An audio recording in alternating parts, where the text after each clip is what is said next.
Okay, nothing, whatever. The tone of these words can signal agreement, resignation, or resentment. They are often tightly sealed invitations to an argument which sounds like, "What do you mean, nothing?" when they're ripped open. As disturbing and disorienting as these discussions can be, when you look closely at the card inside, you'll find it's a Valentine, bearing the familiar refrain, "Will you be mine?" The conflicts which arise from miscommunication do not fall out of the bounds of love. Even intense antipathy binds your emotional relationships. Love and hate are more like kissing cousins than distant relatives.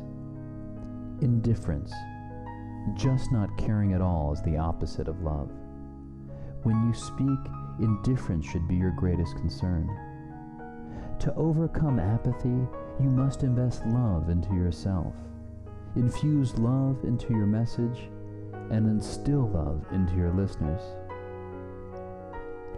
Seek first to understand, then to be understood. Stephen Covey. When you spend more time planning what to say than considering what your audience wants to hear, you are inviting indifference. Begin preparing your presentation by first considering the audience. Once the date is set, treat it like a date. Good impressions come from intelligently anticipating preferences. Will 3 dozen roses in a box on her doorstep say more than one artfully offered on bended knee? Are lots of PowerPoint slides really necessary to make your point? Consider what your date might like to know about you. Pay careful attention to whether you are attempting to impress or create a comfortable connection. Your introduction should convey your competence and not embellish your ego. Dates don't go well when all you do is talk about yourself. Consider what questions your audience would ask and design your presentation to answer them. While it's bad form to tell your date what questions to ask you, your audience appreciates when you answer the questions they are wondering about. The better you anticipate questions and offer engaging answers, the more the audience feels appreciated, cared for, and loved. Caring is learning to express your values in another's terms. John DeMartini.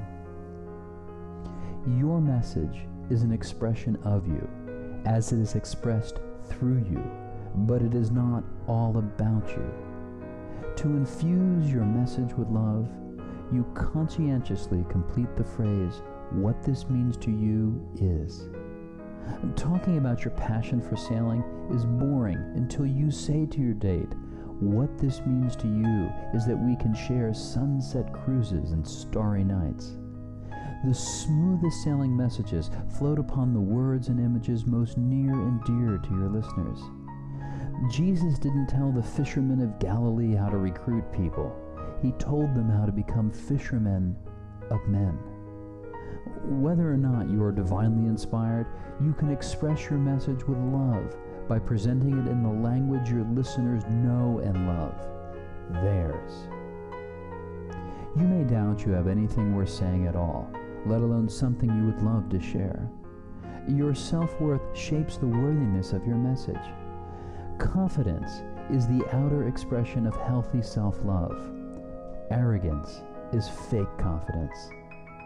Love for yourself is natural, but no longer normal. You are constantly reminded of your supposed flaws and shortcomings through endless advertising messages.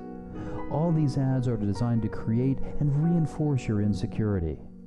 Arrogance is all that is heard when you attempt to talk over your self-doubt. There is no question that there will always be something you can do to improve. However, never doubt that what you do or not is your choice. Self-love begins when you give yourself the dignity of choice. Choose what you want to say. Choose to say it well. Choose to love the process of learning from and refining your choices. Whatever you choose to say it with love. Nothing shows love more than speaking the language of your lips. It's okay to invite disagreement instead of indifference when you know your love can make all the difference.